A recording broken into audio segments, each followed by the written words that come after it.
Hello, तर चला आज बनवूया पायनॅपल मोहितो क्रश. तर इथे मी ना पायनॅपलचा क्रश घेतलेला आहे.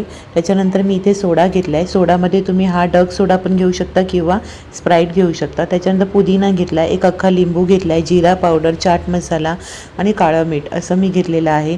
इथे मी घेतलेला आहे सब्जा. तर आहे ना कडे आहे ना पायनॅपल क्रश असेल तर ठीक आहे, किंवा तुम्ही रो अफजाचा बनवू शकता, किंवा तुमच्याकडे वेगवेगळे फ्लेवर असेल ना तर त्याचासुद्धा तुम्ही मोहितो बनवू शकता.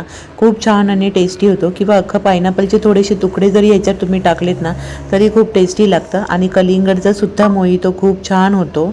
तर इथे आहे ना सर्वात प्रथम मी आहे ना पुदिना घेतला, आणि पुदिना आहे ना मी असं कैचीने कट करून घेते.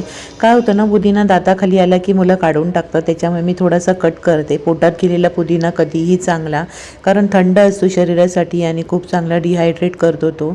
इथे मी सगळे मसाले आहेत ना तर ह्यातला मी अर्धा मसाला म्हणजे अर्धं मीठ, काळं मीठ मी टाकले, आणि बाकीचा सर्व मसाला मी टाकून घेतला आहे. आणि इथे ना मी लिंबूसुद्धा पिळून घेत आहे, बघू शकता इथे. तर मी आहे ना लिंबाच्या बियासुद्धा आहे ना माझ्याकडनं पडल्या आहेत, पण मला त्या आता मी आतमध्येच टाकणार नाही, मी नंतर ते सगळ्या काढून घेईल. तर इथे बघा मी सर्व लिंबूच्या पूर्ण लिंबू असा रसदार होता ना तर छान असा लिंबू मी याच्यामध्ये पिळून घेतलेला आहे. तर तुम्ही ना ह्याच्याऐवजी आमचूर पावडर वगैरे पण असेल ना ते सुद्धा टाकलं, जलजिरा पावडर टाकलं ना तरी खूप छान आणि टेस्टी होतं. तर इथे तुम्ही बघू शकता मी ना पायनॅपल क्रश टाकला आहे, पण काय झालं क्रशमध्ये पायनॅपलचे तुकडे नव्हते, कारण की काय होतं, इशी आणि इशीचे पप्पा दोघं पण आहे ना पायनॅपल क्रशने ना सरबत बनवून पितात, त्याच्यामुळे.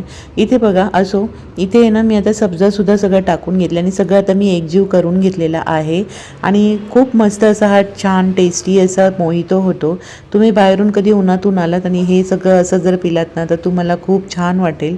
एक शरीराला थंडगारपणा पण मिळतो.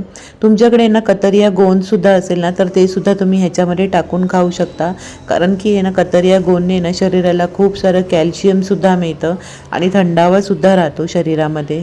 तर डिहायड्रेटपणा आपला आहे ना निघून जातो, हायड्रेट राहते आपली बॉडी पूर्ण. तर इथे बघा मी सोडा वगैरे टाकून घेतला, सगळं असं छान मिक्स केलं. अर्धा सोडा टाकला, अर्धा आपण नंतर ग्लासमध्ये टाकून घेणार आहोत. तर इथे ना मी आता सर्व करून तुम्हाला दाखवते. आणि अशा प्रकारे आपला मोहितो रेडी झालेला आहे. त्यामध्ये ना मी थोडंसं तिखटपणा येण्यासाठी चटपटा टाईप म्हणून मी लाल मिरची पावडर टाकलेली आहे. तर तुम्हाला टाकायचं असेल तर टाकू शकता, नाही टाकला स्किप केलं तरीही चालेल. आता मी सर्व करते ग्लासमध्ये, तुम्ही पाहू शकता. तर असा होता माझा मोहितो, आणि तुम्हाला कसा वाटला मला कमेंट बॉक्समध्ये सांगा. लाईक, शेअर, सबस्क्राईब नक्की करा. आणि इथे उरलेला बघा सोडा मी संपूर्ण टाकला आहे.